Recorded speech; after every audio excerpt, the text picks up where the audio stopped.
যে ব্যালেন্সটি রয়েছে সেটি নিয়ে আমাদের পরবর্তী পরিকল্পনা এটি ব্রিফ করবেন আমাদের ত্রাণ যেই কমিটিটি ছিল সেটি লুৎফুর রহমান এই পরবর্তী পরিকল্পনা নিয়ে ব্রিফ করবেন। টিএসসিতে যে ত্রাণ কার্যক্রম হয়েছে সেটি আমি ছিলাম আর কি সেটির সাথে।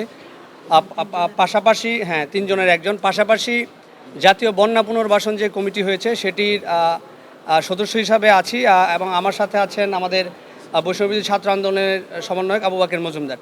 তো আমি এখন আমাদের যে অবশিষ্ট টাকা 9,91,00,000 টাকা, যেটি আমাদের দুইটি ব্যাংক অ্যাকাউন্টে রয়েছে, একটি হচ্ছে ঢাকা বিশ্ববিদ্যালয় সোনালী ব্যাংক শাখায় এবং টিএসসির জনতা ব্যাংক শাখায়। তো আমরা এই টাকাটি আসলে কি করব?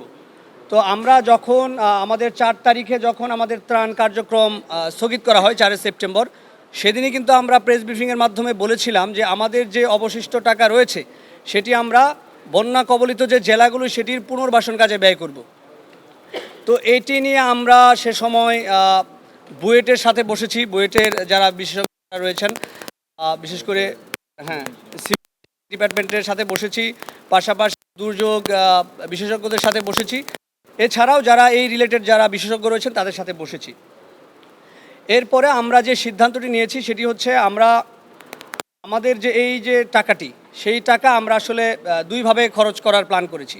একটি হচ্ছে আমরা 8 কোটি টাকা ত্রাণ মন্ত্রণালয়ের মাধ্যমে প্রধান উপদেষ্টার বিলে দিব। দেওয়ার পরে যেটি হবে, আমাদের যে বৈষম্যবিরোধী ছাত্র আন্দোলনের ছাত্র প্রতিনিধি যারা জাতীয় বন্যা পুনর্বাসন কমিটিতে রয়েছেন, এছাড়া বন্যা কবলিত জেলাগুলোতে আমরা প্রত্যেক জেলাতেই ছাত্র প্রতিনিধি আমাদের পক্ষ থেকে দিয়েছি, যেটি ত্রাণ মন্ত্রণালয় চেয়েছিলেন। তো তাদের তদারকিতে এই 8 কোটি টাকার যে পুনর্বাসন কার্যক্রম সেটি তাদের তদারকিতে সংগঠিত হবে, পরিচালিত হবে। এটি আসলে কীভাবে হবে সেটি হচ্ছে এই যে বৈষম্যবিরোধী ছাত্র আন্দোলনের প্রতিনিধি যারা জাতীয় বন্যা পুনর্বাসন কমিটিতে রয়েছেন তারা এটি তদারকি করবেন সেন্ট্রালি, এবং বন্যা কবলিত যে জেলাগুলো রয়েছে সেইখানে যে ছাত্র প্রতিনিধি রয়েছেন তারা সেই জেলার তদারকি করবেন।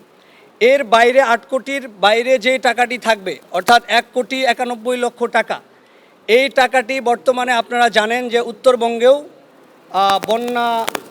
বন্যা আক্রান্ত হয়েছে। সেই বন্যা আক্রান্ত উত্তরবঙ্গের জেলাগুলোতে আমাদের অলরেডি ত্রাণ কার্যক্রম শুরু হয়েছে। গতকাল রাত্রে আমাদের 5টি টিম উত্তরবঙ্গের এই জেলাগুলোতে গিয়েছে। আমরা এখন এই টাকাগুলো থেকে, এই 1,91,00,000 টাকা থেকে আমাদের এই টাকাগুলো থেকে আমরা বিশেষ অংশ, মানে যতগুলো লাগে আর কি, সেই অংশটি সেই জেলাগুলোর প্রশাসন, স্থানীয় প্রশাসন, ডিসি এবং উপজেলা নির্বাহী অফিসার যিনি রয়েছেন তাদের মাধ্যমে, ছাত্র প্রতিনিধিদের মাধ্যমে আমরা বন্যা কবলিত জেলাগুলোতে ত্রাণ কার্যক্রম পরিচালনা করব। আগামীকাল থেকেই সেটি শুরু হবে। এলো মুক্ত চিন্তার স্বাধীন দৈনিক খবরের কাগজ। এখন খবর হবে নিখাত, নির্ভীক,